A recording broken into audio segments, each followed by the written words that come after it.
अस्सलामुअलैकुम वरहमतुल्लाहि वबरकातुहू। मेरा नाम है साजिद महमूद और आप देख रहे हैं मेरा यूट्यूब चैनल साजिद इंस्पायर। उम्मीद है कि आप खैरियत से होंगे। आज ये वीडियो इंतहाई कीमती है उन वालिदैन के लिए जिनके बच्चे मुख्तलिफ अदारों में तलीम हासिल करते हैं, या उन वालिदैन के लिए भी ये वीडियो ख़ास है जिनके बच्चे अभी छोटे हैं और उन्होंने अपने बच्चों की तालीम की जिम्मेदारियां उठानी हैं और अपने बच्चों को किसी स्कूल में, किसी मदरसे में तालीम के लिए भेजना है। तो ये ख़ास वीडियो आप वालिदैन के लिए। अगर आप इस वीडियो को आखिर तक देखते रहेंगे तो यकीनी तौर पर आपकी भलाई, आपके उस बच्चे की भलाई है जिसकी तालीम और तरबियत के बारे में आप अभी सोच रहे हैं। आगे बढ़ने से पहले मैं आपसे रिक्वेस्ट करूंगा, मेरे इस चैनल को सब्सक्राइब करें, वीडियो को लाइक करें, हो सके तो दूसरे दोस्तों के साथ शेयर भी कीजिएगा। माहिरीन तालीम कहते हैं कि 80% बच्चे की तरबियत जौन सी है वो 3 साल की उम्र में हो चुकी होती है। बच्चा 3 साल की उम्र में आवाज अपने मुंह से निकालना शुरू कर देता है, अंदाजे गुफ्तगू वो सीख चुका होता है, मोहब्बत करनी वो सीख चुका होता है, आदात वो सीख चुका होता है। क्यों? ये सारी चीजें उसके पास मां के जरिए से उसके जहन में नक्श हो चुकी होती हैं। माहिरीन तालीम कहते हैं कि बच्चे के जहन के ऊपर ये सब चीजें नक्श करने के लिए कोई और हस्ती नहीं है, सिर्फ मां की एक हस्ती है जो ये सारी तरबियत का मामला अपने घर में, अपनी गोद में करती है। मां पहली यूनिवर्सिटी है, मां पहला स्कूल ले लें, मां पहला मदरसा है जिसका कोई नाम नहीं है, लेकिन वो उस यूनिवर्सिटी में, उस स्कूल में, उस मदरसे में वो बच्चा जब मां की गोद में उसने जन्म लिया है, उससे भी पहले मां के पेट में उसने इस यूनिवर्सिटी में तालीम हासिल करनी शुरू कर दी थी। जैसी यूनिवर्सिटी है वैसा ही तालिब इल्म होगा। मां के पेट में हम सब, मैं आप हम सब, दुनिया का हर इंसान मां के पेट में मां की आवाज को सुनता है, मां के जज्बात को महसूस करता है, मां के गुस्से को, मां के लहजे को, मां के इखलाक को, मां की भूख की कैफियत को, मां की डर की कैफियत को, मां के प्यार और मोहब्बत की कैफियत को, मां की नफरत की कैफियत को, मां के पेट में ये चीजें बच्चे को महसूस होती हैं। बच्चा उस वक्त भी इनसे इल्म हासिल कर रहा होता है। इसलिए ही तो माहिरीन तालीम कहते हैं कि मां जौन सी है, मां की गोद बच्चे के लिए पहली यूनिवर्सिटी है। वालिदैन आकर मुझसे सवाल करते हैं, क्योंकि मैं एक टीचर हूं, पिछले 12 साल से मैं एक इंस्टीट्यूट चला रहा हूं। तो वालिदैन जौन से हैं बच्चे को लेके आते हैं मेरे पास 3 साल की उम्र में, 4 साल की उम्र में, और लाकर कहते हैं कि सर इस बच्चे को हमने अच्छी आदत सिखाई हैं, ये फलां काम भी कर लेता है, ये फलां काम भी कर लेता है, इसका एडमिशन कर लें, बहुत एक्टिव है, बहुत तेज है। लेकिन पसे पर्दा बच्चे को तो तालीम हासिल करते हुए 4 साल अगर उसकी उम्र है तो मां के पेट में भी कुछ वक्त उसने गुजारा है, वो भी तो उसने तालीम में ही गुजारा है। अगर उस बच्चे की उम्र 3 साल है तो मां के पेट में जो वक्त गुजरा है वो भी तो उसने तालीम हासिल की है कि नहीं। आज बच्चा जौन सा है पैदा होता है, वो मां की यूनिवर्सिटी, अगर यूनिवर्सिटी में वो उर्दू बोलती है तो बच्चा भी 3 साल की उम्र में उर्दू सीखता है। अगर वो इंग्लिश बोलती है यूनिवर्सिटी यानी कि माँ, तो बच्चा भी इंग्लिश ही सीखता है। अगर माँ पश्तो बोलती है तो बच्चा भी उस यूनिवर्सिटी में पश्तो ही सीखता है। अगर माँ सराइकी बोलती है तो बच्चा भी उस यूनिवर्सिटी में सराइकी सीखता है। अगर माँ पंजाबी बोलती है, बच्चा भी उस यूनिवर्सिटी में पंजाबी सीखता है। फिर 3 साल का बच्चा अगर इतने अल्फाज सीख सकता है, तो क्या माँ की पेट में जो परवरिश हुई और एक दिन के बच्चे से लेकर जो इस दुनिया में आने के बाद जो 3 साल तक परवरिश हुई, क्या वो उसने नहीं सीखे होंगे? पख्तून का बच्चा पश्तो 3 साल की उम्र में बोलता है, समझता है। पंजाबी का बच्चा, सिंधी का बच्चा, बलोची का बच्चा, पख्तून का बच्चा, एक अंग्रेज का बच्चा अगर अपनी अपनी जुबान 3 साल की उम्र में बोल सकता है, समझ सकता है, उसका जवाब दे सकता है, तो फिर दूसरी तरबियत तो बहुत दूर की बात है। वो तो जल्द सीख रहा है, वो तो जल्द पिक करता है। जैसा मां बोलेगी यूनिवर्सिटी में, वैसा बच्चा सीखेगा। उस यूनिवर्सिटी में सफाई भी सिखाई जा रही है। मां सफाई रखती है, बच्चा सफाई सीख रहा है। मां सच बोलती है, बच्चा सच सीख रहा है। मां झूठ बोल रही है, बच्चा झूठ सीख रहा है। मां मुस्कुराती है तो बच्चा मोहब्बत सीखता है। मां गुस्सा करती है तो बच्चा चिड़चिड़ापन सीखता है। मां नमाज पढ़ती है, बच्चा दीन सीखता है। मां झूठ बोलती है, बच्चा झूठ बोलता है।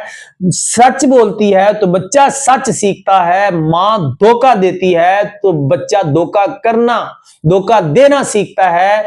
दूसरों की मां अगर जो उनकी इज्जत करती है तो वो बच्चा इज्जत देना सीखता है। जुबान से अगर मां बड़ों के सामने बुड़बुड़ाती है, बोलती है, जुबान खोलती है, बच्चा भी जुबान खोलना सीखता है। मुख्तसर ये कि मां की गोद जोन सी है, वो ऐसी गोद है जहां पर वो मुकम्मल तरबियत गाह है, जहां पर वो तरबियत हासिल कर रहा है। जो वो होता हुआ बच्चा अपनी आंखों के सामने देखता है, वही जोन सा है उसको अपना लेता है। मां की गोद एक फोटोकॉपी मशीन की तरह काम करती है, क्योंकि वो कोई और रिश्ता नहीं, सिर्फ बच्चे का एक रिश्ता है जो दिन से लेकर रात तक हर टाइम उस यूनिवर्सिटी में उसके साथ जुड़ा हुआ है। उसने दूध भी मांगना है तो उस यूनिवर्सिटी से, उसको प्यास भी लगनी है तो उस यूनिवर्सिटी से, उसने खाना भी खाना तो उस यूनिवर्सिटी से, उसको कोई तकलीफ पहुंचनी है तो उसने भी उसका दुआवा जो सा है उस यूनिवर्सिटी से करना है। उसके कपड़े उसको तकलीफ दे रहे हैं तो उसने उस चीज का अजाला भी उस यूनिवर्सिटी से करवाना है, क्योंकि सबसे करीब जो जुड़ा हुआ है वो बच्चा है, वो उस मां के साथ है।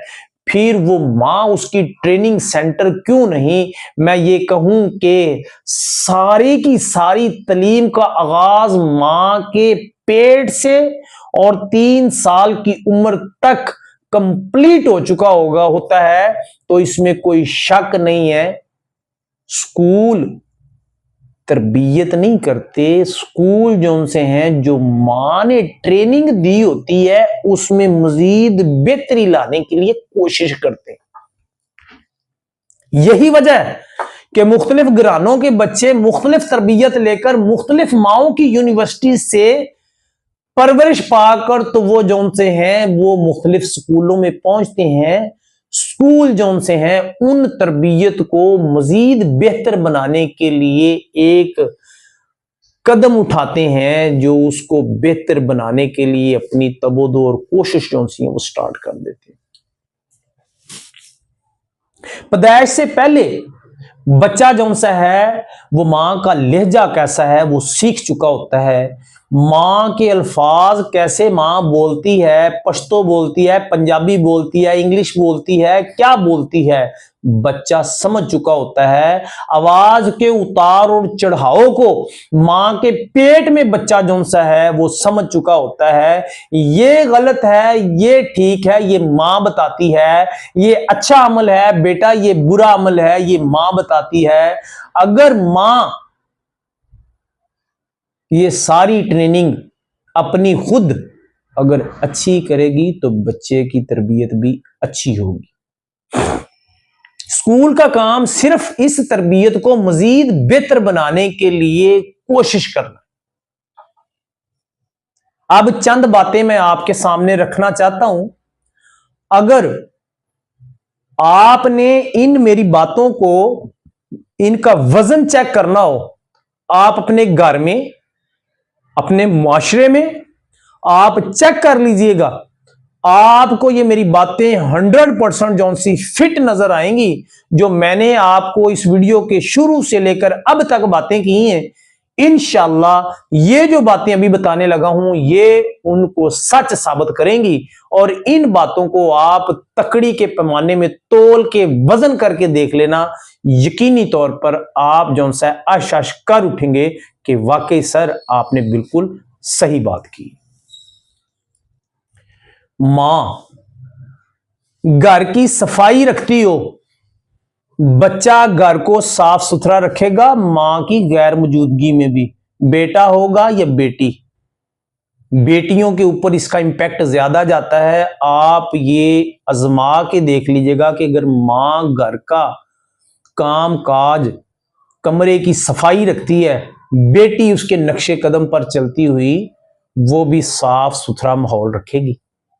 अगर मां अपना लिबास साफ सुथरा नीट एंड क्लीन रखती है तो बच्चे उसके साफ सुथरा नीट एंड क्लीन रहना पसंद करेंगे। अगर मां अपने नाखूनों की हिफाजत नहीं करती, गंदे या गलीज हैं, बच्चों के भी नाखून गंदे और गलीज होंगे। अगर मां वक्त की पाबंद नहीं है, बच्चे भी वक्त के पाबंद नहीं होंगे। मां अपने दांतों की सफाई नहीं करती, उसने नहीं सिखाया, ना खुद किया ना बच्चों को सिखाया, बच्चों के भी दांत गंदे होंगे, गलीज होंगे। मां के मुंह से भी बदबू आती होगी, बच्चों के मुंह से भी बदबू आती होगी। मां लड़ाका त्यारा है, बच्चे जो उनसे हैं वो भी लड़ाका त्यारा बनेंगे। मां सब्र और तहम्मुल वाली है, सब्र करने वाली है, बच्चे भी सब्र करने वाले होंगे। मां जो सा अगर फिल्म और ड्रामों वाली है, बच्चे भी फिल्म और ड्रामों वाले होंगे। अगर मां जो सी है सारा दिन सोशल मीडिया को टाइम देने वाली है, बच्चे भी सारा दिन सोशल मीडिया को टाइम देने वाले होंगे। मां नमाज पढ़ने वाली है, बच्चे नमाजी बनेंगे।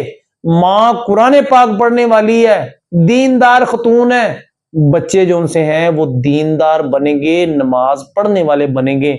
मां का इखलाक अच्छा है, बच्चे इखलाकी तौर पर अच्छे होंगे। जैसी मां की तरबियत वैसी जो उनसे बच्चों की तरबियत होगी। मेरे पास स्कूल में बच्चों के एडमिशन के लिए जब वालिदैन आते हैं ना, तो उनके घर के माहौल का अक्स चंद सेकंड में जो सा है वो सामने आ जाता है। मां जैसे गुफ्तगू करती है आकर, वैसी उसके बच्चों की गुफ्तगू होगी। अगर मां को पता है कि मैं आज बच्चों के एडमिशन के लिए स्कूल जा रही हैं, खुद साफ सुथरा लिबास पहन के आई है, तो बच्चे को साथ पहना के लाई होगी। मां का लिबास गंदा है, मां का जूता साफ सुथरा नहीं है, जो बच्चे का एडमिशन करवाने के लिए स्कूल पहुंची है, यकीनी तौर पर बच्चे का लिबास, बच्चे का जूता भी गंदा होगा, गलीज होगा। अगर बच्चे के नाखून बड़े हुए हैं, मां बच्चे का एडमिशन करवाने के लिए स्कूल पहुंचती है, तो मैं यकीनी तौर पर जान जाता हूं कि मां घर में सफाई पसंद नहीं है। बच्चे के बाल बिखरे हुए हैं, चेहरा गवाही दे रहा है बच्चे का कि मां बच्चे पर तवज्जो नहीं देती। इसका मतलब है उसने जो माँ की गोद में तालीम हासिल करनी थी उस यूनिवर्सिटी में, यूनिवर्सिटी ठीक नहीं है, वो स्कूल ठीक नहीं है, वो माँ का अदारा ठीक नहीं है, इसलिए बच्चे की तरबियत ठीक नहीं हुई। उम्मीद है कि आप अपने बच्चों की बेहतरीन परवरिश के लिए अपने घर की जो यूनिवर्सिटी है उसको A1 बनाएंगे। अगर पहले से निज़ाम घर का बहुत अच्छा है तो अल्लाह ताला की ज़ात का शुक्र करें जो बच्चों के लिए बड़ा साजगार माहौल है माँ के हवाले से। अगर नहीं है, मेरी माँ, मेरी बहन, मेरी बेटी, मेरे मोहसन, मेरे दोस्त, तो फिर घर का माहौल ठीक करें ताकि हमारे बच्चे जो उनसे हैं एक अच्छी यूनिवर्सिटी में तालीम का आगाज करें और फिर उस तालीम को मजीद निखारने के लिए, मजीद बेहतर बनाने के लिए कोई भी स्कूल, कोई भी उस्ताद, कोई टीचर, कोई अदारा जो उनसा है अपना किरदार अदा करे। माँ की गोद में तरबियत 3 साल तक बेहतर होगी, आगे भी इंशाल्लाह वो बेहतरीन नताइज देगी। अगर प्रीवियस माँ की गोद से, माँ की यूनिवर्सिटी से जो बच्चे ने तालीम हासिल की वही ठीक नहीं है, आगे स्कूल, कॉलेज, मदरसा जो है उसमें भी बड़ा परेशान रहेगा। इसके साथ ही मुझे साजिद इंस्पायर को इजाजत दें, मिलेंगे एक नई वीडियो के साथ। अगर वीडियो पसंद आई हो दूसरे दोस्तों के साथ शेयर भी कीजिएगा, लाइक भी कीजिएगा, मेरे चैनल को सब्सक्राइब भी कीजिएगा। तब तक अपना ख्याल रखिएगा। अल्लाह हाफिज।